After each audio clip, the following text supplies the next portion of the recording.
Salam dəyərli tamaşaçılar, bir məsələni sizin nəzərinizə çatdıracağam. Təbii ki, bu elə bir məsələdir ki, iki tanınmış insanın başına gəlibdir. Belə ki, tanınmış insanlardan biri jurnalist Ləman Ələşrəf qızı, digəri isə Ümid Partiyasının sədri İqbal Ağazadənin başına gəlibdir. Təbii ki, burada məsələ nədən ibarətdir? Çalışın bu deməli videonu bəyənin, paylaşın. Hər kəs məlumatlı olsun və bilsinlər ki, nə kart məlumatlarını kiməsə vermək lazım deyil. Qarşı tərəfi araşdırmadan qarşı tərəfin deməli kartına pul göndərmək yəni olmaz. Çalışın bu məsələlərdə biraz aktiv olun və bilirsiniz ki, bu məsələlərlə də bağlı Daxili İşlər Nazirliyi tərəfindən dəfələrlə vətəndaşlara xəbərdarlıq edilir. Məsələ necə olub? İndi gəlirik məsələnin əsas mahiyyətinə.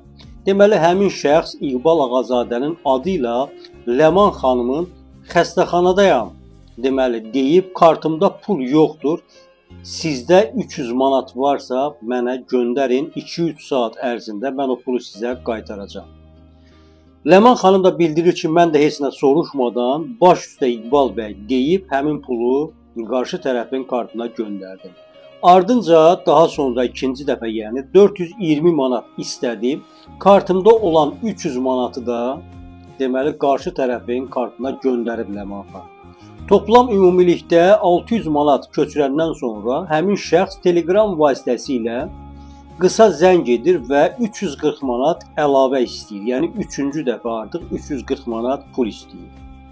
Yalnız deməli onda şübhələnib ki, Ləman xanım zəng edib və telefonu qaldırmayıb qarşı tərəf. İqbal bəyin öz telefon nömrəsinə zəng vurandan sonra məlum olub ki, deməli, onun hesabı oğurlanıb və bu barədə Facebookda da məlumat paylaşıbdır. Yəni, məsələ ondan ibarət olub ki, qarşı tərəf hər kimdirsə, Ümid Partiyasının sədri İqbal Ağazadənin deməli, adına saxta hesab açıb və həmin hesab vasitəsilə də özünü İqbal Ağazadə kimi təqdim edərək tanınmış jurnalist Ləman xanımdan pul istəyibdir.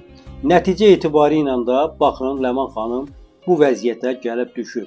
Ləman xanımı da tanıyırıq, deməli İqbal Ağazadəni də tanıyırıq ki, hər ikisi dürüst insanlardır, həqiqəti söyləyən insanlardır.